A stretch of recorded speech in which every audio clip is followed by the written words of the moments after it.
What's going on, everybody, and welcome back to What's New with ME, the show where we break down the biggest headlines, trending stories, sports, business, technology, and everything in between without the corporate spin. And I'm your host, Ali Mehdaoui. Today, we've got a packed episode. President Trump abruptly walks out of a national television interview. A mass shooting in Ohio leaves multiple victims injured, and that's concerning right before the World Cup, where hundreds of thousands of people are coming to our country. The New York Knicks are now just 2 wins away from an NBA championship, and they're in the MSG. And believe it or not, we are only 4 days away from the biggest World Cup in history. Let's get into it.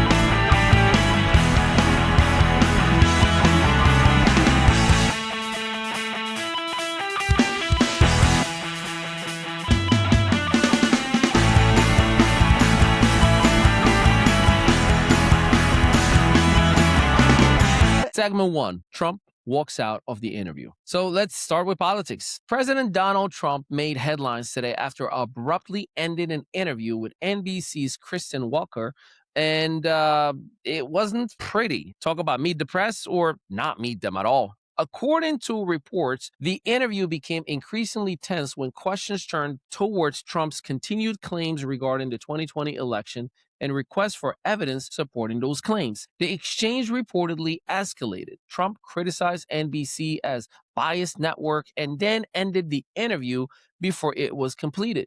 Now, regardless whether you are a supporter of Donald Trump or not, moments like this always become political fuel. Supporters say the media continuously attempts to bait him. Critics say a president should answer the difficult questions. And honestly, this is why political interviews generate millions of views. Not that we're looking for any views.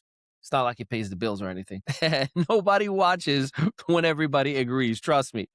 The question for you is this. Do you think the media treats Trump fairly? Or do you think politicians should stay and answer every question no matter what? Let me know, please. Segment 2, Ohio shooting. Unfortunately, we have to shift gears. Authorities in Toledo, Ohio are searching for suspects after a shooting near a community festival left at least 12 people injured, including multiple victims in critical condition. Officials say the shooting occurred near the Old West End Festival, and investigators believe multiple shooters may have been involved. Videos online showed crowds running for safety as gunfire erupted.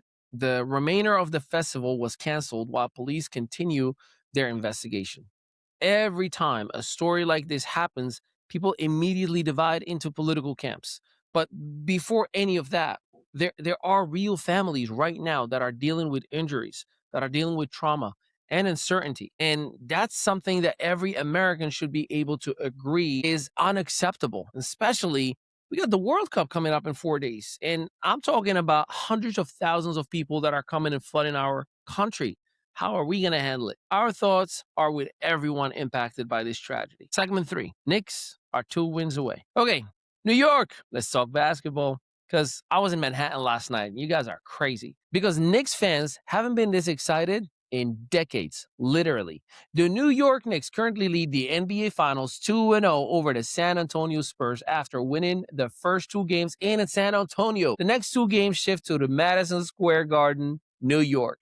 The Knicks took game 1 by 10 points, then escaped by 1 point in game 2. Now the series heads to Madison Square Garden. If the Knicks win the next 2 games at home, we're talking about a sweep, 3 series in a row, and a championship to top it all up, and a citywide celebration that may not sleep for a week. I know I'm staying out of the city. Seriously though, if the Knicks win this thing, every New Yorker suddenly becomes a basketball expert overnight. So let me know in the comment, do the Spurs make a comeback or win at least 1 game? Or is this series over in 4. Segment 4, 4 days until the World Cup. Now, let's talk about something even bigger. The FIFA World Cup begins in just 4 days. Somebody, confetti, please. The United States, Canada, and Mexico are hosting the largest World Cup in history. 48 nations, 104 matches, millions of visitors to the 3 countries, billions with a B, not 300 millions like Super Bowl, billions. Over 5 billion people will be watching worldwide.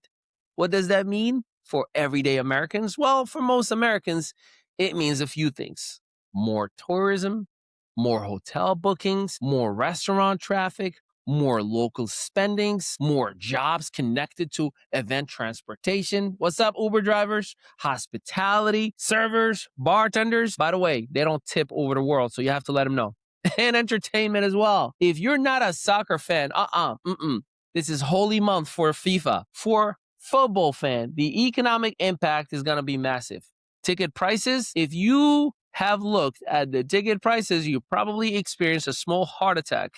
Reports show that some group stage tickets can be found around $600 to $1,000, while premium seats and the World Cup finals in New York and New Jersey have climbed into the hundreds of thousands of dollars. Dynamic pricing has been a major source of controversy among fans. So for the final, some resale listings have reached several $1,000s and beyond for nosebleed. Translation, you may need a second mortgage to sit near midfield, bro.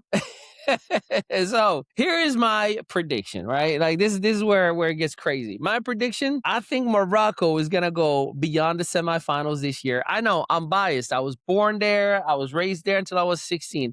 I think the United States is going to have the best performance because this is home field advantage. I believe that we can win. I think if Colombia could ever win, this is the place to do it. And I think Brazil is still dangerous. Argentina and France are still dangerous. And England, man, they want it, and they've been wanting it for a while. So, is there a Cinderella story? Nobody knows. And here is my bold prediction. The United States makes a deeper run than ever before and than most people have ever expected. Rapid fire time. All right, here we go. I'm about to shoot from the hip, no pun intended. Trump walks out of the interview. Fair or foul? Ohio shooting investigation continues. Knicks 2 wins away from a championship. World Cup starts in 4 days. Ticket prices are making people question their life choices. Yeah. So as they say in Hollywood, or I got Netflix right behind my studio, as they say in Hollywood East. And that's a wrap with today's episode of What's New with ME. If you enjoyed this episode, make sure you like, subscribe, and follow. But please share. That's how we pay the bills. I want to hear from you, though. Do you think Trump was justified in ending the interview? Can the Spurs come back? Who wins the World Cup? And what's the most you've ever paid for a sporting event ticket? Drop your answers in the comments below. Entertain me and everybody else that's talking to you. And for more content, podcasts, media production, and business growth resources, well, visit me at vmestudios.net. It's right down there. vmestudios.net. I'm Ali Mehdaoui. Thank you for watching and listening, and I will see you in the next episode. Still marketing your business like it's the Yellow Pages era? Welcome to ME Studios, where local solopreneurs and small business owners catch up with the digital world and take over it. We help you go from invisible to undeniable. Featured on Spotify, iHeartRadio, Audible, Apple Podcasts, and Amazon Music. Plus, gain press exposure in over 100 to 300 major media outlets like Fox, ABC, CBS, NBC, and the CW. Right here in Eatontown, New Jersey, just steps away from the soon-to-be Netflix studios, our multi-unit facility is built for creators, entrepreneurs, and visionaries. Stop marketing like it's 1995. Start building your digital authority today with a team that gets it.